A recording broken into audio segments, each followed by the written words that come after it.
Andrea is with us in Denver. Hi, Andrea. How are you? Hi, Dave. How are you and Ken? Good. How can we help? Well, first off, please don't yell at me.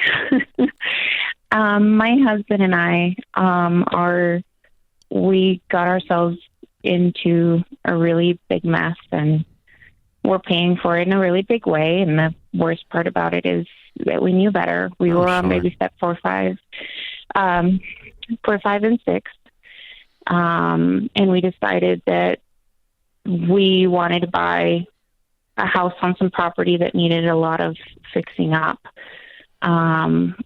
So we bought it, and we had about $35,000 in saving to work on the house while we were waiting for our old property to sell. So that was mistake number one.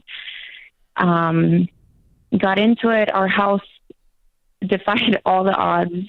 I feel like in the area that we're in, really good neighborhood, really good house. We had some really weird things happen, and a day before we were supposed to close on this house, the deal fell through. So now Colorado got really, really cold. We couldn't live there the way that it was, so we moved back into our old house, and we're just at a crossroads because now we have 2 mortgages. The house that we were fixing up, we got it down to the studs and ran out of money because I didn't want to spend our emergency fund. And then we had a ton of emergencies that drained that down to about $3,000. And that's where we're sitting at right now. So we have a ton of friends and family that are speaking into our lives about what we should do. But we feel like we've lost our center, and we just wondered, what would David Ramsey do in our situation? Well, you've had a hard year. Yeah, it's been really rough. I'm sorry. But, we put ourselves in that situation. And again, I felt like we knew better. No consolation. It still sucks. Okay, so your current residence that you're living in is worth what? The offer that we had was $345. We put it on the market for about $350. And what do you owe on it? $177. Okay. All right. And the money pit, how much owed on it? We bought it for $350. We owe $280 on it. Okay. And how much is the budget to finish the repairs?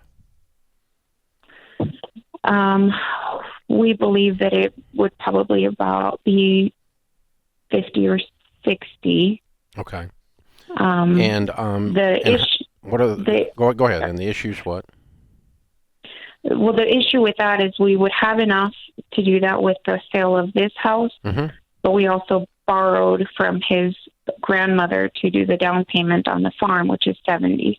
Okay, so you owe So $70. after we pay her and we sell this house, if we were to continue to go that route, we would have enough to finish the house.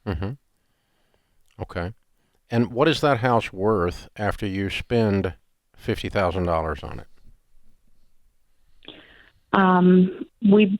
My real estate agent, and we've had a few other people, contractors, and that speak into it. And the location is amazing. It's on 13 acres. What is that house worth when you spend $50,000 on it?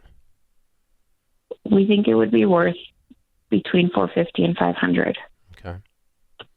So you get to do what you want to do, which is what you've done so far. You ask what I would do. I would sell your home. I would move into a rental. I would complete the renovation, and then I would sell that piece of crap. And then I would pay your grandmother back and go buy you another house. Okay. This house is not a dream. The second one, it's a nightmare. Parts of why you sold yourself on it and led yourself down this path where you got the crap beat out of you are still in your brain. It's a great location. I don't care if it's a great location. The house sucks. The whole story sucks. And as long as you live in that house 20 years from now, all you're going to remember is this horrible story. You're never going to enjoy that house.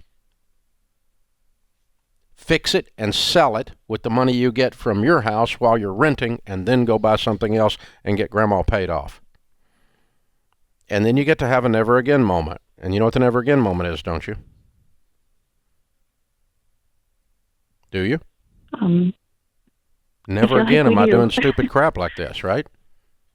Yes. That's what I had when I went bankrupt. I had a never again moment. Never again am I borrowing up to my eyeballs, because I was doing what you did, but I did it with zeros on the end because I was stupid. And I had a PhD in DUMB, so you're just tiny dumb compared to how dumb I was.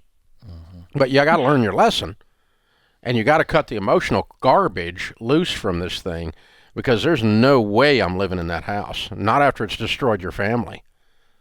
I mean, this thing has owned you emotionally for 24, 12 months, however long, ever since you owned it. It's owned you.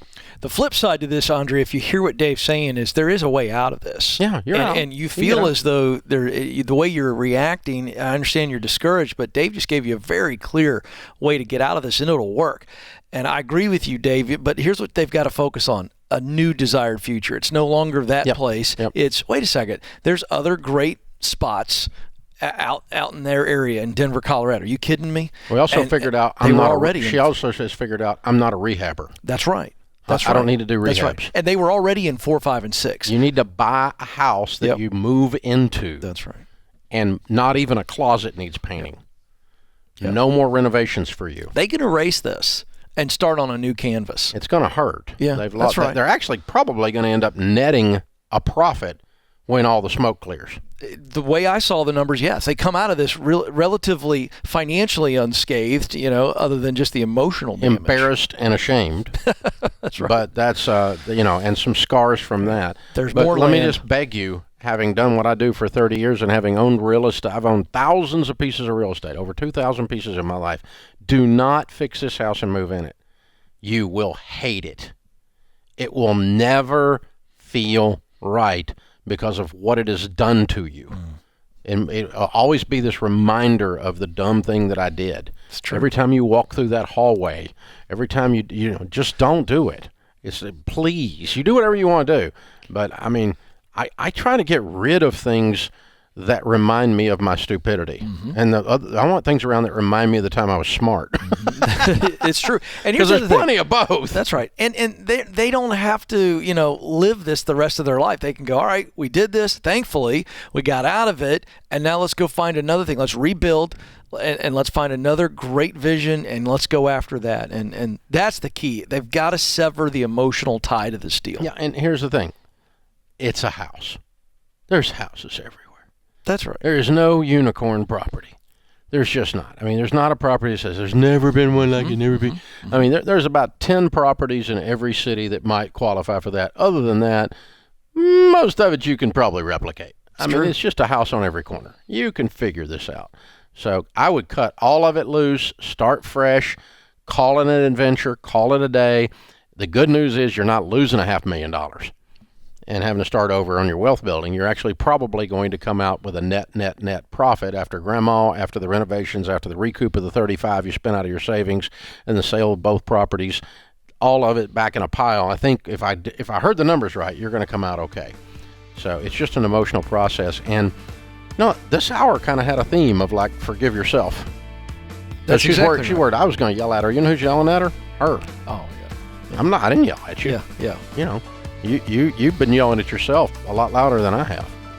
But don't try to halfway go through this. It'll be a mistake. Clean slate, rip the Band-Aid off, get a fresh start.